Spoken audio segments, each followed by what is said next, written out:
మొండి బావ గడసరి మరదల పిల్ల ఎపిసోడ్ 19. అందరూ నైట్కి కూర్చొని భోజనం తింటూ ఆరుబయట వర్మగారు అందరితో ఒక మాట చెప్తారు అంట. ప్రసాద్ బావా అని చెప్పాడు. శ్యామ్ చెప్పండి నాన్న అని అడిగాడు. ఏంటి సంగతి అని అడిగాడు. శ్యామలాదేవి చెప్పండి మామగారు అని అంది. నేను కృష్ణకి ఒక పెళ్లి సంబంధం చూశాను. అది చాలా మంచి సంబంధం. మరియు మన ఊరి జమీందారుల అబ్బాయి. ఎప్పుడో ఫారెన్లో చదువుకున్నాడు. మన కృష్ణని ఎప్పుడో ఎక్కడో చూశాడంట. ఇష్టపడుతున్నాడు. మన ఇంటికొచ్చి మాట్లాడారు. మిమ్మల్ని అడిగి ఏ విషయం చెప్తాను అని వాళ్ళకి చెప్పాను. కృష్ణమ్మ నువ్వు చెప్పు ఏంటి సంగతి అని అడిగాడు. కృష్ణకి ఏం పట్టించుకోకుండా తన పాటికి తను తినే పనిలోనే చాలా బిజీగా ఉంది.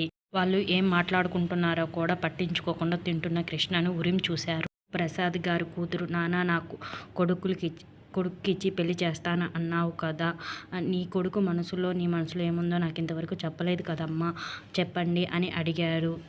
కృష్ణకి ఈ సంవత్సరంతో డిగ్రీ పూర్తయింది కృష్ణది. అందుకని అడగగానే నేను ఏ విషయం చెప్పమని అన్నాను కానీ మాట ఇవ్వలేదు. నువ్వు చెప్పండి మీ ఇద్దరు అని మనసులో ఉన్న మాట చెప్పండి అని మనవళ్ళని అడిగాడు.